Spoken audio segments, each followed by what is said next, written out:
दक्षिण एशिया में एक ऐसा रणनीतिक समीकरण आकार ले रहा है जिसे भारत अब किसी भी कीमत पर नजरअंदाज बिल्कुल नहीं कर सकता। सवाल सिर्फ इतना नहीं है कि बांग्लादेश, पाकिस्तान, सऊदी अरब और तुर्की इनके बीच हुए मक्का संयुक्त रक्षा समझौते में शामिल होगा या नहीं होगा। असली सवाल यह है कि अगर ढाका इस सुरक्षा ढांचे का हिस्सा बनता है तो क्या भारत के पड़ोस में पाकिस्तान की रणनीतिक पहुंच और चीन का प्रभाव एक साथ और ज्यादा मजबूत हो जाएगा। नमस्कार, आप देख रहे हैं प्राइम न्यूज का डिजिटल प्लेटफॉर्म। मैं हूं आपके साथ पूजा मोहन पांडे। 21 अगस्त को बांग्लादेश के विदेश मामलों के सलाहकार हुमायूं कबीर ने कहा कि ढाका अपने हितों और बदलते वैश्विक आर्थिक व्यापारिक समीकरणों को ध्यान में रखते हुए मक्का समझौते में शामिल होने पर विचार कर सकता है। अभी बांग्लादेश ने इसमें शामिल होने का फैसला किया नहीं है, लेकिन संकेत महत्वपूर्ण है। मक्का समझौता 7 अगस्त को पाकिस्तान, सऊदी अरब और तुर्की के बीच हुआ था। इसमें एक देश पर सशस्त्र हमला सभी पर हमला माने जाने की व्यवस्था शामिल की गई।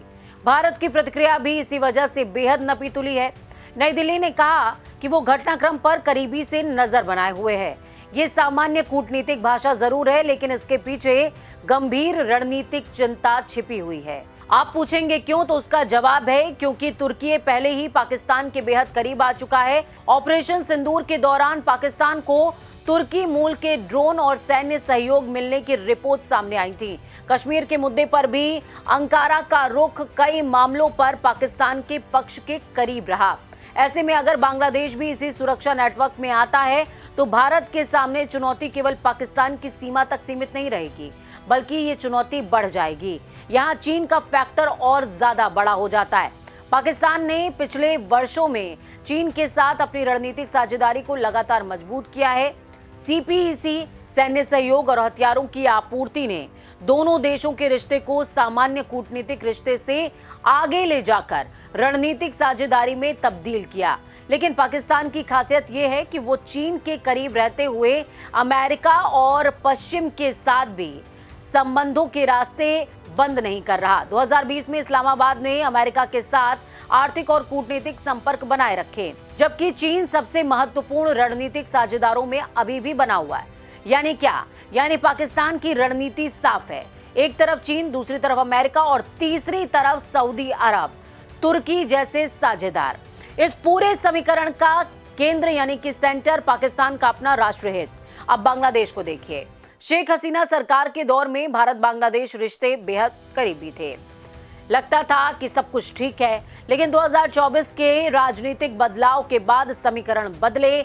मौजूदा सरकार भारत से संबंध खराब नहीं करना चाहती, लेकिन साथ ही चीन के साथ आर्थिक और रणनीतिक रिश्ते बढ़ा रही है। बांग्लादेश के लिए चीन निवेश, इंफ्रास्ट्रक्चर, रक्षा सहयोग का बड़ा स्रोत बनने का लालच दे रहा है। इसीलिए ढाका की विदेश नीति अब सिर्फ भारत केंद्रित यानी कि इंडिया सेंट्रिक नहीं रह गई है।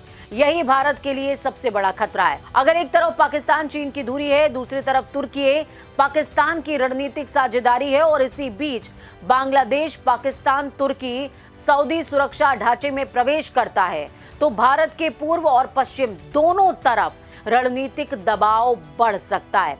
लेकिन इसे तुरंत भारत के खिलाफ नया सैन्य गठबंधन घोषित कर देना एकदम जल्दबाजी हो जाएगा। बांग्लादेश के लिए मक्का समझौते में शामिल होना कई कारणों से आर्थिक और कूटनीतिक विकल्प हो सकता है।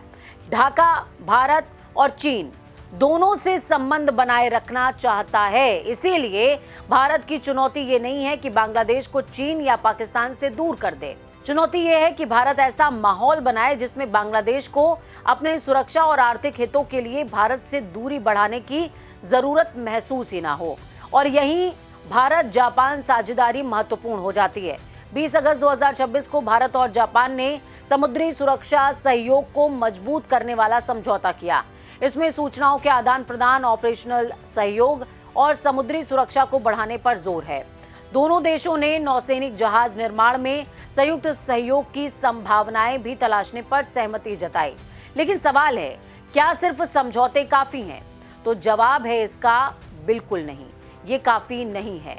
भारत को जापान के साथ कागजी समझौतों से आगे जाकर रक्षा उत्पादन, ड्रोन, एंटी ड्रोन सिस्टम, समुद्री निगरानी, मिसाइल तकनीक और सप्लाई चेन में ठोस सहयोग बढ़ाना होगा। हिंद महासागर में भारत की निगरानी क्षमता को कई गुना मजबूत करना होगा। पड़ोसी देशों के साथ इंफ्रास्ट्रक्चर और व्यापार में चीन से मुकाबला करना होगा और सबसे महत्वपूर्ण, कूटनीति को सिर्फ संकट आने के बाद सक्रिय होने वाली व्यवस्था नहीं बनाया जा सकता। भारत को नेपाल, भूटान, श्रीलंका, मालदीव और बांग्लादेश हर पड़ोसी के साथ अलग रणनीति बनानी होगी। छोटे देशों को सिर्फ ये बताना काफी नहीं होगा कि चीन खतरनाक है।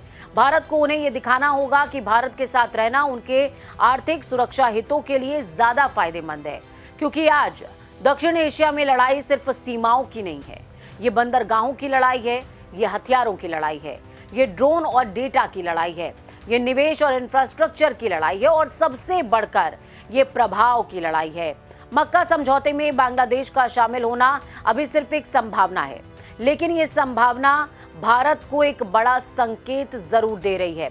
दक्षिण एशिया में शक्ति संतुलन स्थिर नहीं है, नक्शा वही है, लेकिन रिश्तों की दिशा तेजी से बदल रही है।